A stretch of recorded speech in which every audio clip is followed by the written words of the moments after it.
I believe that the definition of definition is reinvention. To not be like your parents, to not be like your friends, to be yourself, completely. When I was young, I had no sense of myself. All I was a product of all the fear and humiliation I suffered.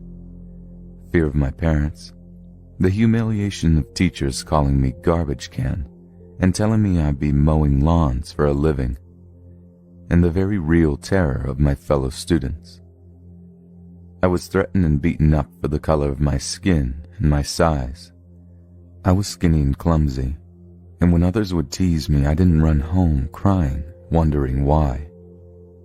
I knew all too well. I was there to be antagonized.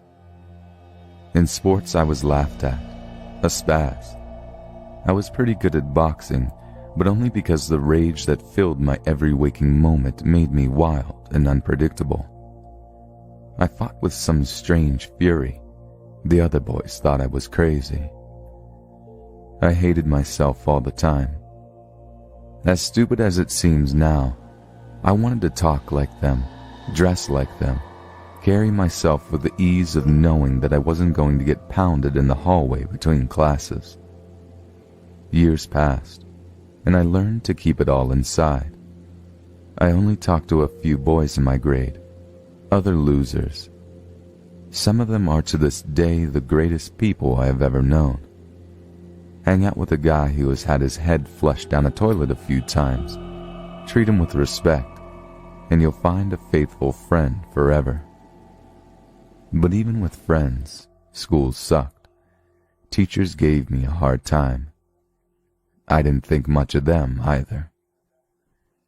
Then came Mr. Pepperman, my advisor. He was a powerfully built Vietnam veteran, and he was scary. No one ever talked out of turn in his class. Once one kid did, and Mr. P lifted him off the ground and pinned him to the blackboard.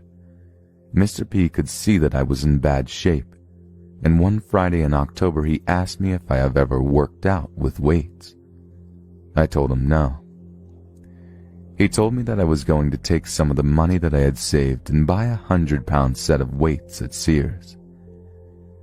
As I left his office, I started to think of things I would say to him on Monday when he asked about the weights that I was not going to buy. Still, it made me feel special. My father never really got that close to caring.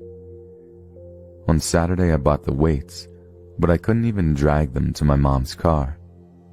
An attendant laughed at me as he pushed them on a dolly. Monday came and I was called into Mr. P's office after school. He said that he was going to show me how to work out. He was going to put me on a program and start hitting me in the solar plexus in the hallway when I wasn't looking. When I could take the punch, we would know that we were getting somewhere. At no time was I to look at myself in the mirror or tell anyone at school what I was doing. In the gym, he showed me 10 basic exercises. I paid more attention than I ever did in any of my classes. I didn't want to blow it. I went home that night and started right in. Weeks passed, and every once in a while Mr. P would give me a shot and drop me in the hallway, sending my books flying. The other students didn't know what to think. More weeks passed and I was steadily adding new weights to the bar. I could sense the power in my body growing. I could feel it. Right before Christmas break, I was walking to class, and from out of nowhere, Mr. Pepperman appeared and gave me a shot in the chest. I laughed and kept going. He said I could look at myself now. I got home and ran to the bathroom and pulled off my shirt. I saw a body. Not just the shell that housed my stomach and my heart.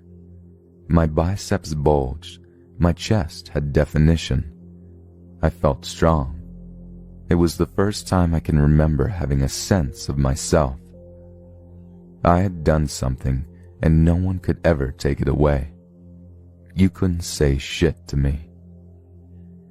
It took me years to fully appreciate the value of the lessons I've learned from the iron. I used to think that it was my adversary, that I was trying to lift that which does not want to be lifted. I was wrong. When the iron doesn't want to come off the mat, it's the kindest thing it can do for you. If it flew up and went through the ceiling, it wouldn't teach you anything. That's the way the iron talks to you. It tells you that the material you work with is that which you will come to resemble. That which you work against will always work against you.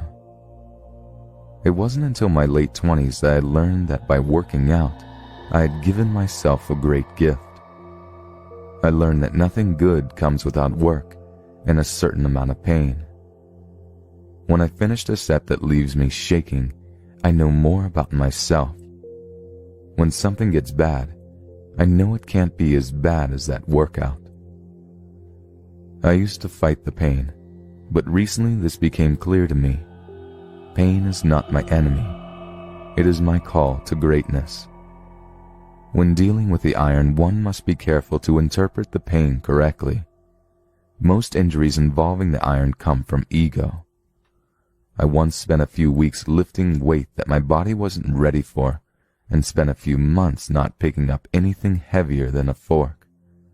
Try to lift what you're not prepared to, and the iron will teach you a little lesson in restraint and self-control. I have never met a truly strong person who didn't have self-respect. I think a lot of inwardly and outwardly directed contempt passes itself off as self-respect. The idea of raising yourself by stepping on someone's shoulders instead of doing it yourself. When I see guys working out for cosmetic reasons, I see vanity exposing them in the worst way, as cartoon characters, billboards for imbalance and insecurity. Strength reveals itself through character. It is the difference between bouncers who get off strong-arming people and Mr. Peppermint. Muscle mass does not always equal strength. Strength is kindness and sensitivity. Strength is understanding that your power is both physical and emotional, that it comes from the body and the mind and the heart. Yukio Mishima said that he could not entertain the idea of romance if he was not strong. Romance is such a strong and overwhelming passion. A weakened body cannot sustain it for long. I have some of my most romantic thoughts when I am with the iron. Once I was in love with a woman. I thought about her the most when the pain from a workout was racing through my body. Everything in me wanted her. So much so that the sex was only a fraction of my total desire. It was the single most intense love I have ever felt. But she lived far away, and I didn't see her very often. Working out was a healthy way of dealing with that loneliness. To this day, when I work out, I usually listen to ballads. I prefer to work out alone. It enables me to concentrate on the lessons that the iron has for me. Learning about what you're made of is always time well spent, and I have found no better teacher. The iron had taught me how to live. Life is capable of driving you out of your mind. The way it all comes down these days, it's some kind of miracle if you're not insane. People have become separated from their bodies. They are no longer whole. I see them move from their offices to their cars and onto their suburban homes. They stress out constantly, they lose sleep, they eat badly, and they behave badly. Their egos run wild. They become motivated by that which will eventually give them a massive stroke. They need the iron mind. Through the years I have combined meditation, action, and the iron into a single strength.